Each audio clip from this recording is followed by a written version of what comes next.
Well, we are on record, so everything you say is now being recorded. It is 12:04, I'm sorry, 12:06, according to one of three phones up here, looking at the clock. My name is Paul Holman, I'm the chair of the Public Safety Committee on the Anchorage Assembly, and we do have three of the four more members present, so if you just for the record, to make sure you guys are acknowledged and present. Who's Craig? Trey, I'm here. Okay. And today we have, we're notified by Ms. Vietmeyer from Health and Human Services at late hour. She's unavailable to be here. She did have some information she wanted to share, reference the ASP contract, and I'll share that in just a moment. We have Chief Fullenwider, who obviously brought a billboard, and who all else was here, Mr. Fitch from OEM, and Lieutenant Gary Gillum from APD. We do have some people in attendance. If you don't mind, if you just tell us who you are, just identify who you are and why you're here. Al, Go ahead. My name is Brenda Laporte. I'm here for U.S. Gov class. Are you related to a Mark Laporte? I am. Nice. My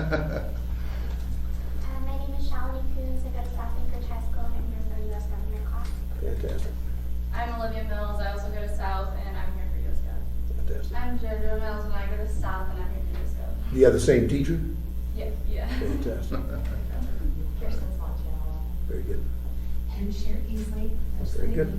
Legislative aide. And of course, Krista Katie Brown is my legislative aide, is taking notes.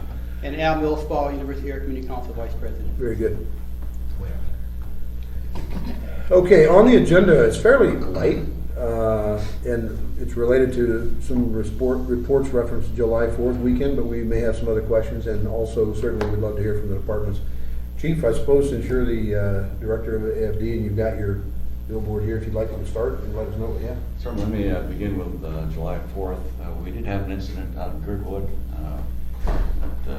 Unfortunately, we lost a 5-year-old young man that drowned, and we were up there.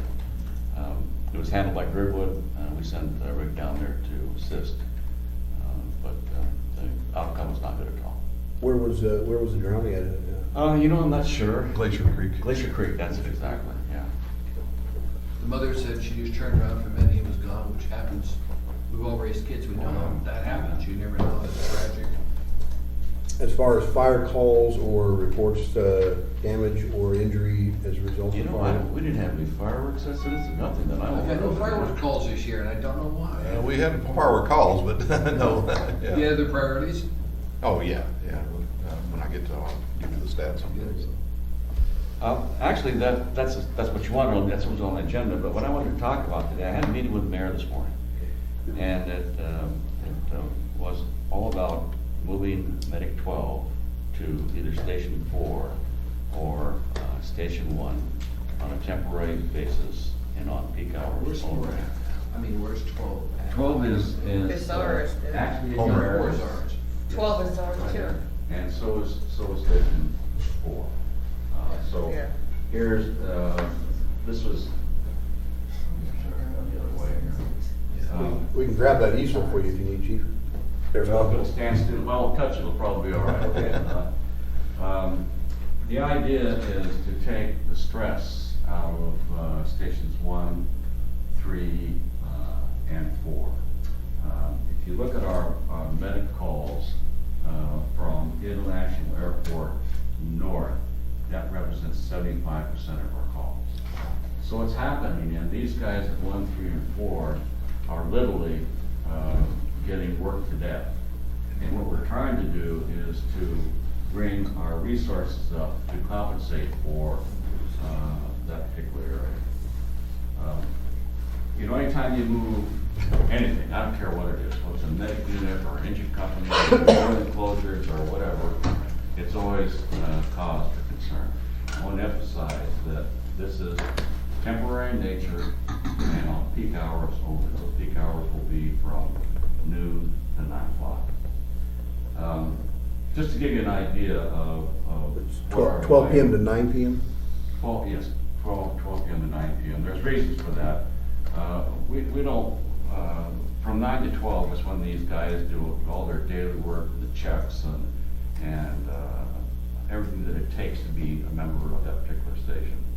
At 9 o'clock, if they should split their shift, which sometimes happens, then puts them back in their station when they can do that. And that's the reason 12 to 9, plus the fact that that is our peak hours, our response hours, our peak times for our medic units. So do you want questions later, or can we ask them? Well, actually, I did two things. I brought the letter that I sent to the mayor this morning along with the copies, and I'm sure he wouldn't mind me passing it out. That explains what we're trying to do to him. I also brought along, and unfortunately I didn't get them highlighted, but those portions of the matrix report that deals with what we're trying to do. And the upshot of it is, we're trying to staff up this area temporarily until we can staff the medic too. If you look at the very last paragraph of the letter that I sent to the mayor, you'll see Amy Demboski's name mentioned there, and this all dovetails into the help that she's evidently trying to give us. Where's her name mentioned? In this On the one? left, It three letter- three lines from the very bottom. Okay, long. thank you. I'm sorry to just throw this at you. I No, no, should- it's all good. I should have done it earlier, but, you know, as the chief of the department, I have bosses, and that starts with the city manager and the mayor, and then we come to you guys. So I've got my hierarchy I have to follow before I ever present it, and I've done that, and everybody seems to be on board. To tell you that the people at Station 12, the Minute 12, are ecstatic about this move would certainly be a lie. But they understand that our guys are really getting beat up downtown, and it's causing a lot of angst in the paramedic circles. We're losing people to promotions. We're losing people that are just giving up their licenses. And the reason for that is that they're just burned out.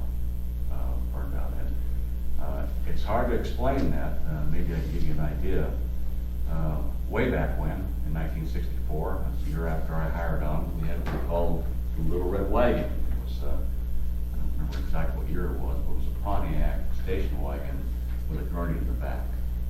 And to drive that, you had to have a first aid card. And I was on that for 6 months. And I begged my lieutenant back then, as captain now, to get off it. I had 5 motor vehicle accidents involving children and motorcycles in a period of about 6 weeks, and just took it out of me. So when these guys tell me they're hurt and they're burned out, I'm a believer, and that's what's happening now. So we need to fix it.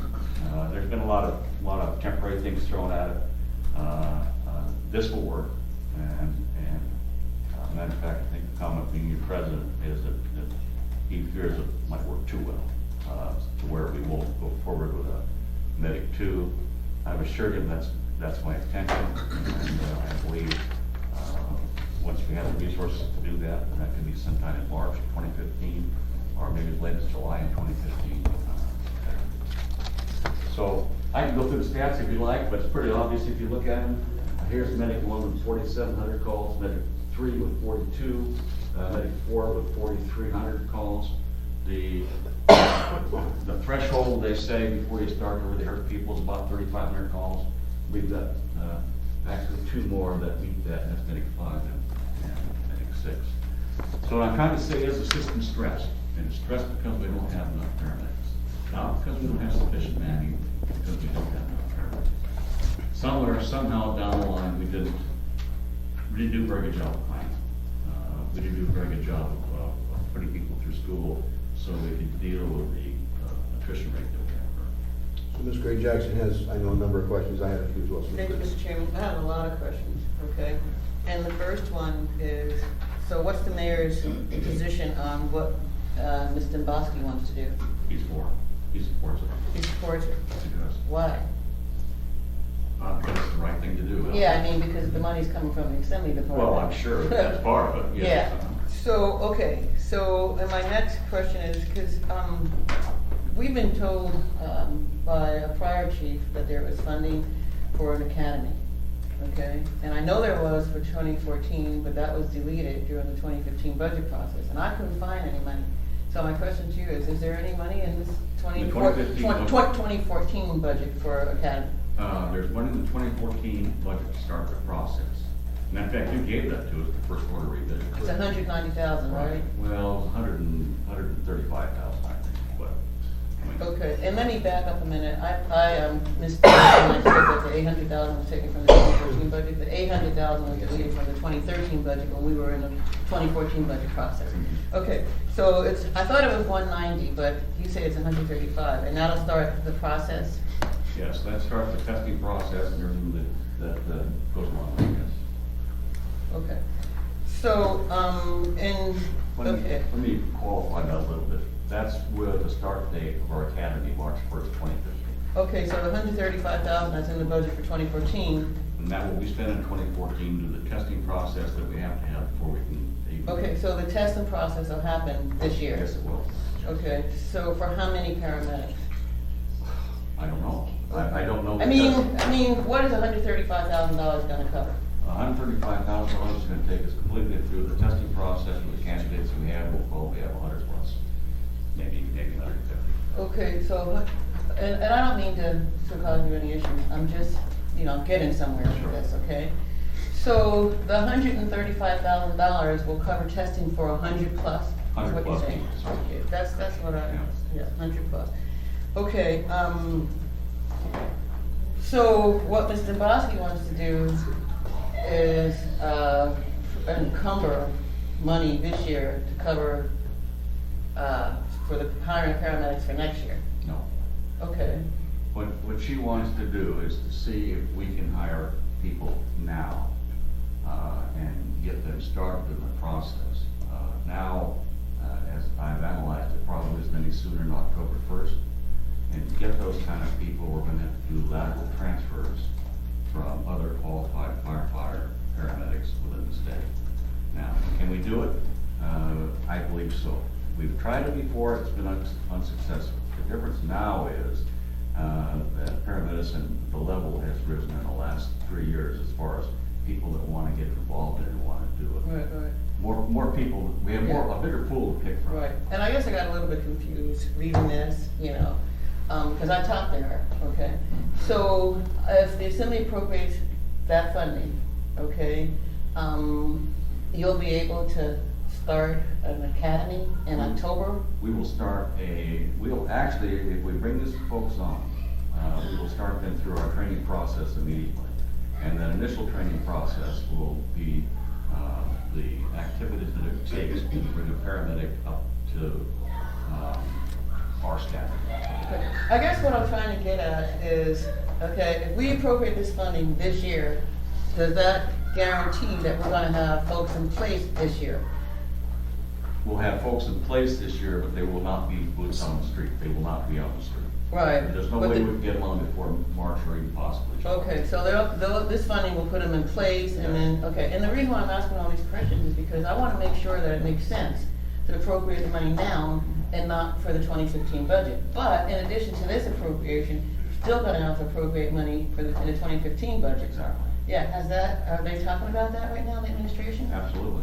They Okay. know, we have to run an academy March 1st. Okay, so- We can't, What, there's no way we can wait any longer. right, what's the funding that they're talking about? And I'm having a budget and finance committee meeting tomorrow, and I'm gonna ask the To- same questions. To run an academy of roughly 20 people, say, just for kicks, it's about $750,000.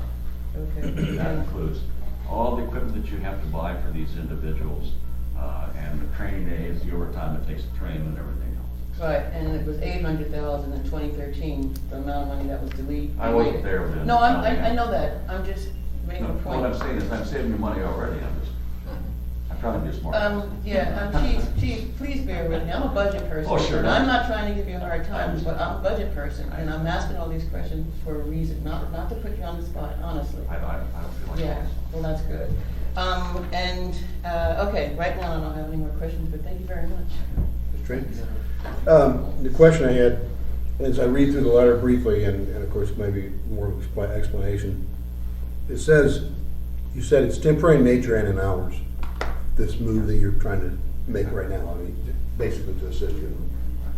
And then as I heard, what Ms. Gray Jackson's line of question was, kind of along the same line, Your intent is you'd move either Medic 4 or Medic 12 up into that area to help on the call relief load.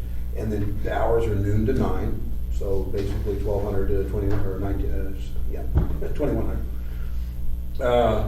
From one of those two stations, or both. No, the idea is to move Medic 12 north. Up to Station 4. So Station. not Medic 4, Medic 12. Medic 12, up to Where Station those 4, stations at? or Station 1. My operations chief favors Station 4.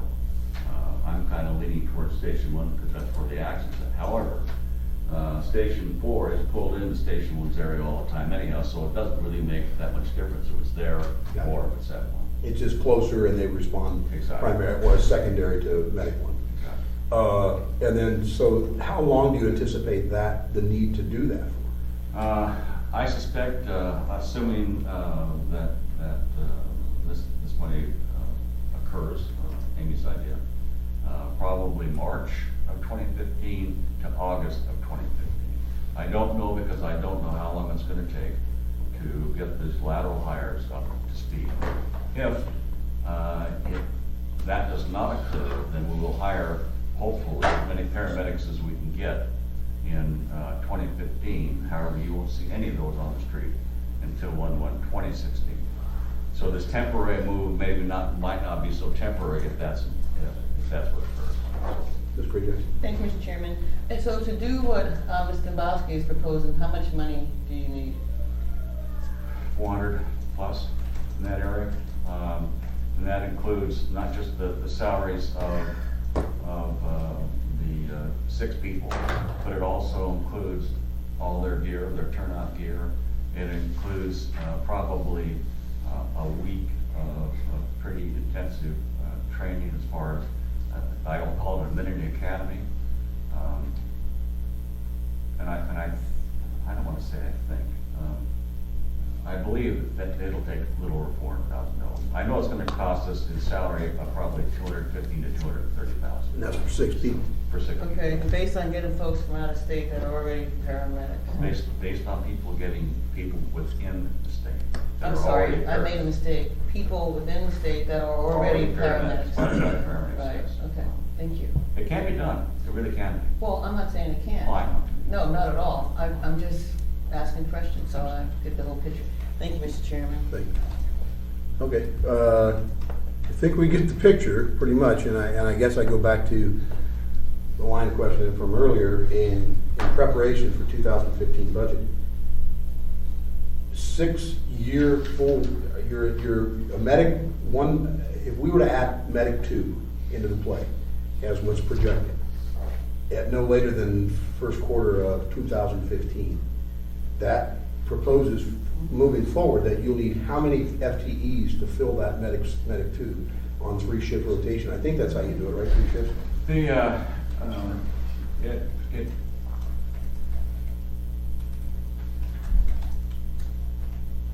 The matrix report says we have sufficient personnel, all right? So I'll just put that on the side over here. If we can maintain our paramedic level at 54 folks, then we can actually do, actually that's wrong, at 60, at a level of 60 folks, we can do a paramedic 2 without hiring 7 people. Now, there's some issues here too as well. Contracts going into negotiation. There's issues in there that are obviously management rights that the union has control of right now. One of those is cross-staffing. The matrix report says, well, you can do this study with cross-staff. Well, you can't. It's a violation of the contract, so we don't do it.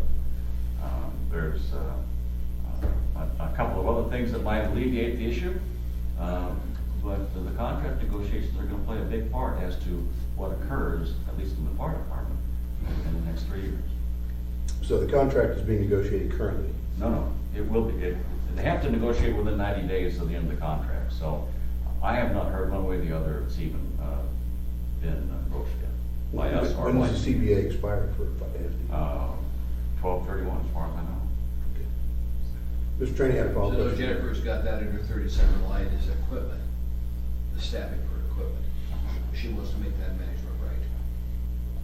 So they can reduce the amount of I think it's going to 3 per vehicle or something like that. I think the union staffing wants 4, and she wants to reduce it to 3. Okay, I'm not sure that I know who wants to reduce it to 3. Jennifer apparently wants to. She wants to put his management rights to 37 light, so they can do that. That's been talked about, the 4-pack staffing, in fact, I think we mentioned that, I mentioned that in the letter. I'm a realist, the union's never gonna go for that. However, what they might go for is a guarantee of the personnel that they currently have, which is 315, 56-hour people. That would give us the latitude then to move these people around, rather than insisting that we have 8 engine companies with 4 people on it. We might have 6 engine companies with 4 people on it, needing those other people to be on paramedic units. You know, if you look at the percentage of our business, right now it's pushing 65 to 68%. Paramedic. All medic stuff, you know. And that's to be expected, and it's probably going to get more that way as we go along. We utilize our engine companies as first responders, first EMS responders. We have drugs on our engine companies. We have paramedics on most of our engine companies. And if we don't have firefighter paramedics, we have advanced rate paramedics on our companies. They don't have to be a 4-man company to do that. They can do that with 3. Of course, 3 is the absolute minimum. What we don't have right now are sufficient transport vehicles. That's where our medic units come in. And that's why these guys are so busy down here, because there's just not enough gurneys to haul the people that we need to haul.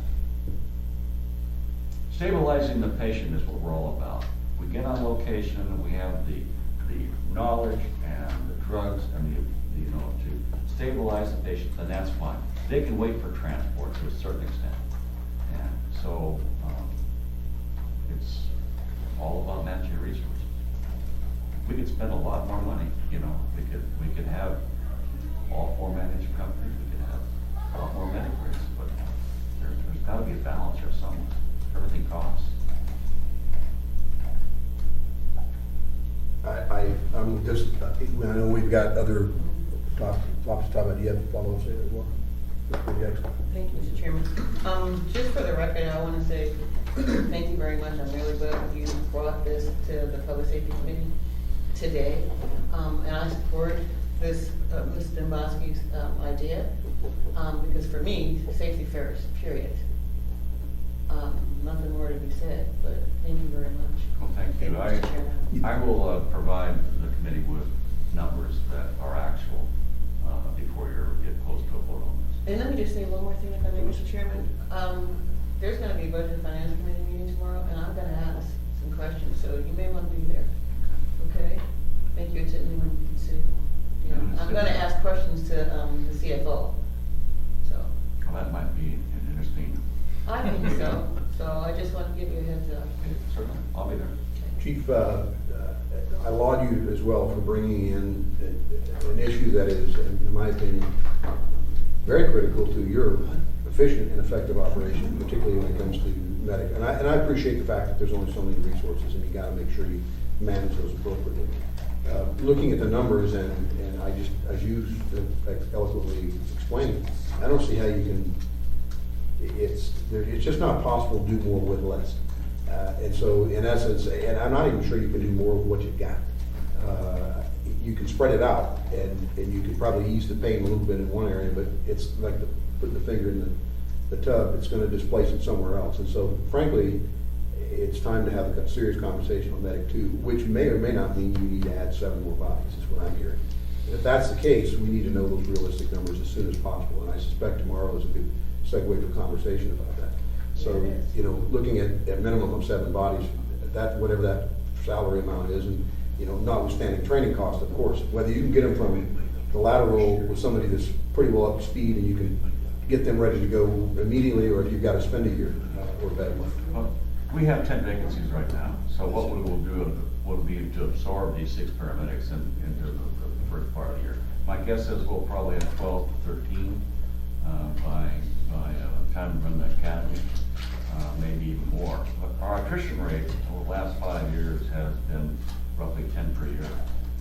But that's gonna go up because, you know, as you know, all our guys are getting older, and they're getting that 20, 25, and 30-year itch, and they're saying, you know, how much longer do I wanna do this? And we could have as many as 40 guys go. I mean, we certainly have that many that are eligible to retire. If that happens, and I explained this to the mayor this morning, that's the anomaly that'll absolutely kill the overtime budget, and we'll be in the red. There's some things you have control over, that's one of the things you don't. And I dare say that AO 37 and the potential of the AO 37 light that's coming forward is gonna have something to play with that, because people may want to stay if they feel like they're, well, anyway, we'll get a hold of this guy. Chief, I wish you well on trying to allocate the resources adequately. We certainly know that you only get so many potatoes in the sack, and you gotta slice them and dice them as you got them. Yes, I would definitely, like, I may not be able to make it to meet after work tonight, so if we can, if I can keep up to speed on that as well, because Ms. Nabowski and I did briefly talk after the last meeting about the possibility of using some funding, and she thought she could bring something forward. We talked about that, so. We will move forward then, if there's no other questions with the fire chief. Chief, is there anything else, equipment, staffing that you have right now? We don't have anybody seriously injured, or we're not fixing to lose anybody because of No, I think we're in pretty good shape. Our overtime is where it should be. We, as you know, I've just been taking a $462,000 cut. That hurt, but it didn't kill us. We'll be okay. That cut will go into, you don't know. Mr. Training? You took a cut? For what? You know, I have really a You mentioned- propensity of opening my mouth when I shouldn't, or maybe I should. The We can't help you if you CFO don't. 100 and sent, how much? You talking about 2015 budget? I'm She's talking about this budget, I know. You got a letter from the CFO saying to reduce by 1% your budget. 0.5% this year, which was 460,000. In our case, 461,000 and change.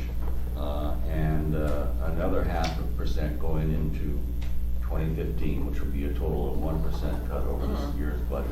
This year's budget with AWU and all the other charges, Give me that. about 92 million. Something So we're looking at 920,000 for 2015. for 2015. Mm. That was messed up. Keep in mind, the assembly approves your budget, so I find it odd the CFO sends 80 down to you and says reduce it when we approve the budget. That never came to us, chief, saying, do you guys mind reducing the budget? That was arbitrary by the chief fiscal officer, so I think tomorrow, we're gonna have a Screen Jack? discussion, budget meeting. Yeah. We got the same. You get the same? If I So can how- follow, I think When I we're get to looking, you, I wanna know how much you lost. if I can, Yes, Ms. thank Grady. you, Mr. Chairman, if I can follow up on that.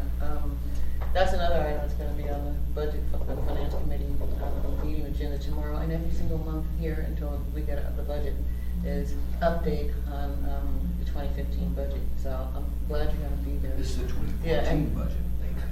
No, I know that, but, you know, it's the 2014 budget, 0.5, and for 2015, 0.5, which means 2015 is gonna be $920,000 cut. Exactly. So, but anyway, thanks. Thank you, Mr. Chairman. Yes. And Chief, and I say this literally to everybody, and I know there's the only director I see in the room today is you, and I appreciate that. Not saying the chief wasn't available or that we cannot help you if we don't have the details and the facts. And that's all we've ever asked, is that you be candid and truthful and give us what we can as far as facts goes. So, you know, we appreciate that you brought us some information, and we're trying to be proactive and trying to work with you on that. Can I just Yes, follow up, Ms. Mr. Chairman? Bridget. Thank you. But we also understand that, you know, you work for the administration, Yes, I do. and we understand some hesitancy sometimes in talking about what's happening at that level before we even get the budget, so. But thank you, Chief, because Anyway. we hadn't been told that you needed. Okay. Well, I thought that, no, I didn't see it copied to the Assembly, but I just It was never assumed copied. that. No. No. It was never copied to the assembly. In fact, actually, a copy was sent to my ombudsman's office. I heard from my ombudsman's office, because we're a separate part of government. And I told our ombudsman, you're not taking a budget cut. Don't even think about that, because her edicts may come to you. as chief fiscal officer, if they don't come to our branch of government. So, we'll talk about this some more. Very good. Thanks, Chief. Thank you, chief. Thank you. Mr. Fitch. I promise not to bring up any budget issues. Thank you. Couple things going on, where our security vulnerability assessments kind of been put on hold by the state due to a manning issue. So August, we'll continue going around finishing that. We're 75% done. We just have a few more facilities to do on that security assessment. And then we'll be getting a report back. Right now, they're holding all the reports until they complete them all. Go ahead. On that issue, did we ever resolve school district, whether or not we're doing school district or assisting them? We're not doing the school district at this time. The school district has not indicated they want to do it yet with the state. They have to go ahead and let the state know, yes, they want to do it. Nice. And as far as I know, they have not given the okay yet. That might be a little challenging anyways, because the SBA staff, I know, got cut in half just recently, because the guy, one of the persons leaving, and then they took another guy out to work on Galena's flooding issues. So we're kind of in flux right now until they get back up to full speed, so. Thank you. Another thing that we did, one of the great things is our PIO, Michelle Torres, just received, Anchorage received an award from the International Association of Emergency Managers for her work working with the AARP on a presentation. It's a video presentation. They go out on the PBS shows, on the AARP weekly show. And so they'll be getting a Partners in Preparedness Award. We're being recognized by the International Association. I believe the award will be handed out in Texas in November. So we're, hopefully we can come up with some funds to send her so she can accept the award on behalf of the municipality of Anchorage. So it's a pretty big deal, actually. It's good. Partners in Preparedness, is it? Yeah, that's the award, Partners in Preparedness Award. Thanks. So, and there should be a press release coming out about that here real soon. So, and let's see, we're continuing our exercise preparedness for the fall season, and also going into 2015, working with APD and AFD on a few items. And that's what we have. Go ahead. Ms. Gray. Yeah, thank you, sorry, That's okay. side conversation. I know nothing about that. But, no, I'm not gonna vote about budget. I'm gonna wait till after the meeting, just kidding. So this is one of your staffers that's getting this award? Yes, Michelle Torres, she's our outreach That is coordinator. excellent, and I would love, to recognize her at the assembly level. So, That'd be great. yeah, if you could, draft Which up works out, something. because she'll be at the assembly meeting coming up, so. Well, you know what, actually, we could lay it on the table on Tuesday. Sure. If you put something together, we could lay it on the table on Tuesday. So I would love to do that. Great. Okay, I'll pass yeah, it. right? You know how to get in touch with the clerk's office? I'm sure through- Kevin does. Probably through the municipal manager. just- Well, if you go through municipal manager, it's gonna be different. This is coming from us, so you need to deal with us, otherwise it ain't gonna happen. Exactly. So, we'll let the clerk's office know that we're gonna have an item to lay on the table. Okay. So she knows ahead of time, okay? Thank you. Thank you. problem. Thank you. Thank you very much. Any questions, Ms. Fitch? Ready? And looking forward to, I'm not sure if we've ever played up the brown bag luncheons with outside of Anchorage or even the rest of this community or state. But I've heard several positive feedback from people that really appreciated that. So to me, that would make. Yeah, that is a good program. Right now, Michelle, who would be running the program, is dedicated right now to revitalizing CERT. Right. And so that's kind of where our function is right now. So That perceives we need certain money from federal or FEMA or something right, like that. and we'll be going through the state for that to help Homeland Security. bring CERT back online. Okay, very good. Lieutenant Gillums here for APD, Representative Chief. Good afternoon, and thank you for the inviting me. The chief does offer his apologies. He does have a conflicting meeting, and it is about our budget. So to answer your question, yes, we got the same notices. So I don't know all Well, I of think we got the these. budget hearings tomorrow.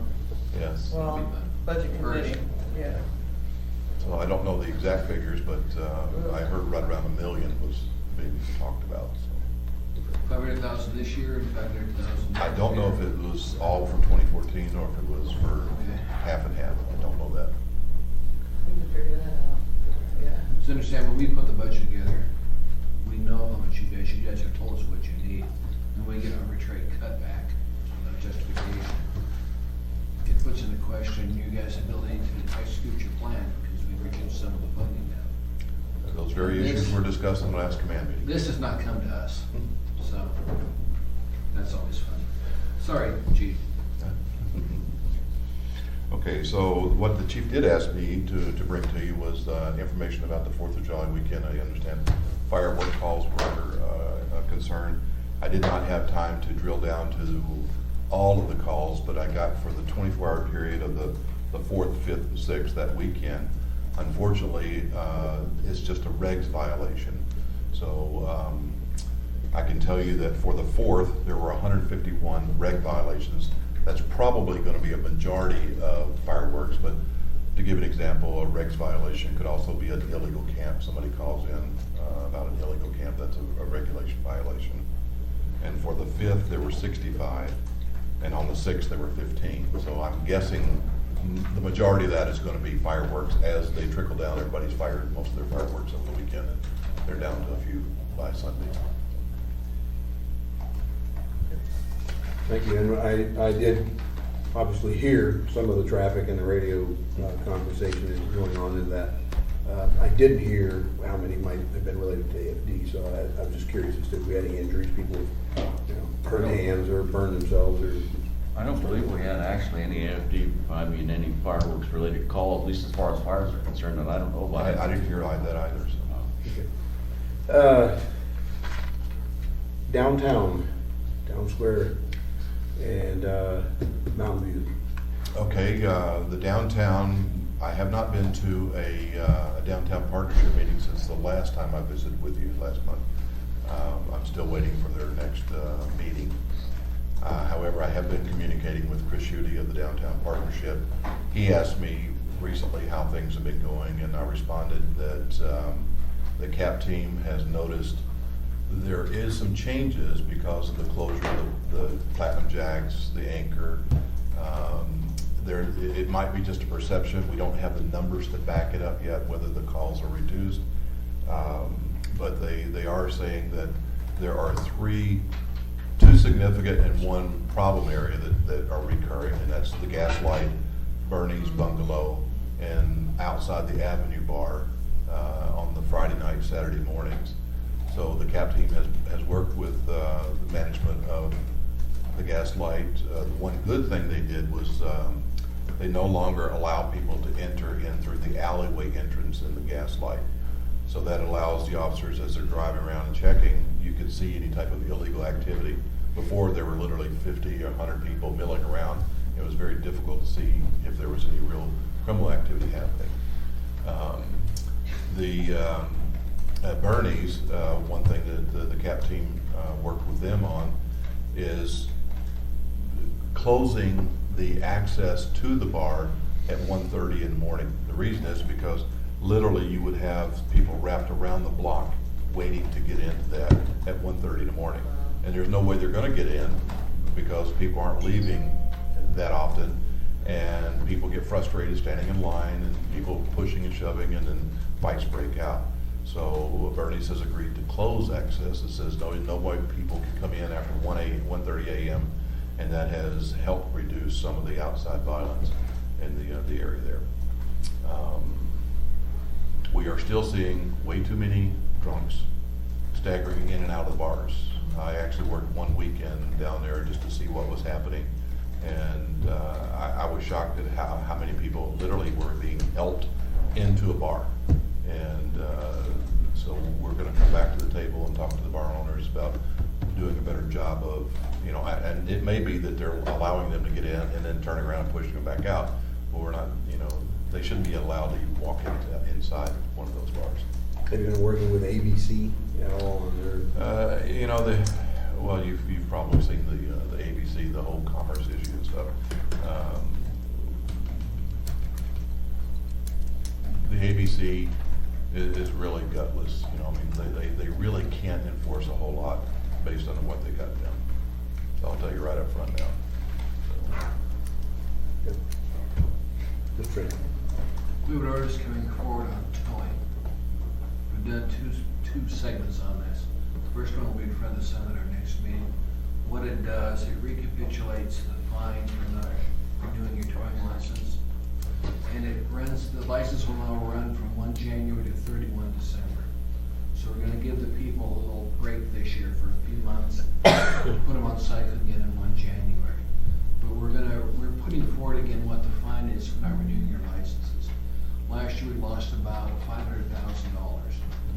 The difference between when their license expired and the time in which they actually got the new license issued, about $500,000. So we want to put an end to that. So if you tell the chief, please don't use anybody that doesn't have a valid towing license. I Because think last that's year- part of our Last year you contract. guys did. Oh. You were picking up and towing with companies that didn't have a valid towing license. And I can give you a list of the companies and their names, and I know when they renew their license, so we will make sure that doesn't happen again. I will get you to answer this one. And these are some big companies around town that as of October 1st last year didn't have a valid permit to tow, but the city was still using it for towing. So, I would agree, that's a problem. it is a problem, so we're gonna try and take care of that this year. Because if on 1 January they don't have a valid license, then the fine is $500 a day.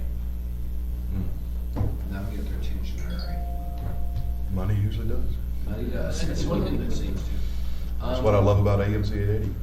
The downtown bar, not bar, but alley that's down there next to Fourth Avenue Theater. I'm told somebody put a fence up because I'd heard complaints with, you know where the old Fourth Avenue Theater is Yeah, yeah. downtown? That alleyway, I guess somebody put a fence up there to stop people from walking through there.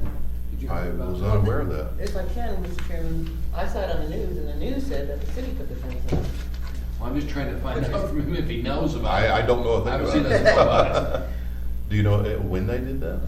I saw it on the news, probably, what's today, Wednesday, probably on Monday I saw it on the news, and Oh. I heard the news say that the city did it. Yeah, I was on But- vacation until Tuesday, so. Yeah. All right. Yeah, we need to find out, yeah. Okay, I'll be happy to do that. Ms. Gray Jackson. Okay, thank you, Mr. Chairman. I know Shirley left ABC Board. Is there a new director over there yet? Bob Beasley's the acting. He's acting, so acting. Okay, hey, would you tell the chief that he really looked good on TV last night? Passing out awards for the moment. We all agreed on that. And one other thing, I just want to thank you for responding to that email from the Lucian East Barrel on Oh, the issue. sure. And, I mean, it is my district in Dick Trainings, but I used to work over there, so they jumped me. But thank you for Yeah, you're responding right. before I had an opportunity to respond. I really appreciate it, yeah. Thank you. Thank you, Mr. Chairman. We've actually, the CAP team had actually been working with them last year also. Oh. So they know who the owner of the property is, and they've already got a solution in the works. Oh, excellent, excellent. And Lieutenant Gilman, this is actually more in Ms. Gray Jackson, Mr. Training's district, but the office lounge, have you noticed any calming? It seems that I haven't heard as many calls or conversations, concerns about that. Last summer, there was a spike in that area, there was some attention paid to it, but the numbers don't seem to be popping up again this summer, so.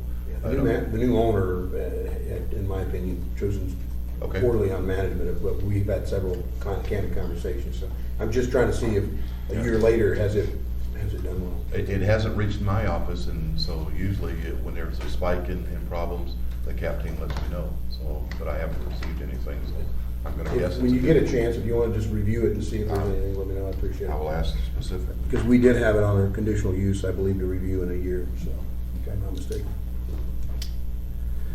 Other than that, I believe that's it. We have a few extra minutes left on the agenda, so I'm just gonna ask, Mr. Musser is here from the Transportation Inspector Office. Is there any issues that, have you seen that we need to address on the rewrite on the transportation ordinance and issues from there?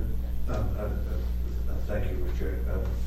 I know we've just about reached the full implementation point of the ordinance revision. Seems to be going well. We've had a couple of hiccups with the cameras, but overall, they're working pretty well, and they're being utilized pretty effectively. We're just be coming to the assembly asking for a couple of extensions of the reporting. Bar closure, bar closure is one, that's coming, but But overall, we're okay. All the budget amendments are remaining on track, to meet all the goals, so. And we were looking at an additional assistant inspector or two, I can't remember how. I think he's on board, he's on board now as of last week. He's keeping his train, and he will be the mid-shift code enforcer, so there's a presence in going into the night, as we go, so, we're pleased to have him on board. Very good. It's good news to hear. Ms. Training, Ms. Goodwin? You answered, you asked the question and you answered it, so thank you. Very good. Question we have? Lieutenant, go. Just one clarification, when I mentioned the ABC board, I didn't mean the ABC investigators. They're actually a dynamic group and they do a lot of hard work. It's the board itself that's useless. Because, when we took the run runners, had 22 violations, and they refused to take any action on that. Yes. Ms. But Training? you have to look at who staffs the board. I did. There's two in the industry, and the chair's the industry, and then 3 public, but When you've got the industry, that's the fox garden they're hidden. you got it, and So- that's the response we're gonna expect out of it. Yeah. Just When I testified deaf, dumb, before them, blind. about the Rum Runners case, the board basically said back, says, well, if this is a municipality's problem, not a state problem, and if they should address it with a conditional use permit. And so that's what we're doing. When we have problems with liquor establishments, something, that's exactly what we're doing, is we're trying to, we let them know, look, your conditional use permit's coming up, and this is what we're gonna be talking about out there, and we usually get some type of compliance. Our committee's more than happy to work with you guys on compliance use compliance, because we can do it from here. It's in the board, Thank you, because, it is out of hand. And if I might just follow up on the ABC, my question, I guess, was more towards the enforcement. Are there any enforcement officers that are assisting in the Anchorage area? Yes, the enforcement officers for ABC, and specifically Joe Hamilton, has been very good working with the CAP team. They helped us shut down the showboat that after hours Blue Pacific up in Mountain View. It's just unfortunately in the last few months, they just haven't had either the resources or the ability to really join us in an enforcement. Okay, that was part of my question, particularly pertaining to Town Square and some of the issues I know the CAP team has been working on. Yes. And I believe SAU's working on Mountain View, has been. Yeah, they're doing zero tolerance in Mountain View up there, but CAP is also working with the illegal campers up there. In fact, I had several lengthy conversations with Representative Tarr about those issues up there, and we are working on those. My understanding the wildlife and Black Bear are also working on the illegal. Yeah, they're doing a pretty good job of running people out there too. Anything else? All right, just so I can make the opportunity available, Mr. Millspine, I know from the University Area Community Council, you guys are changing, or you have a meeting location change coming up. You want Right, to announce for that? August only, it'd be held at the Assembly Chambers Conference Room 155 at 1900 hours, 7 o'clock p.m. First Wednesday of the month, August. Also, if I could add, FCC is having an annual picnic tonight, Federation Community Council, and we welcome all you to attend for your family. It's a get together and have fun type of thing. Where's that At Valley Moon Park at 1800, 6 o'clock in the evening, tonight. Very good.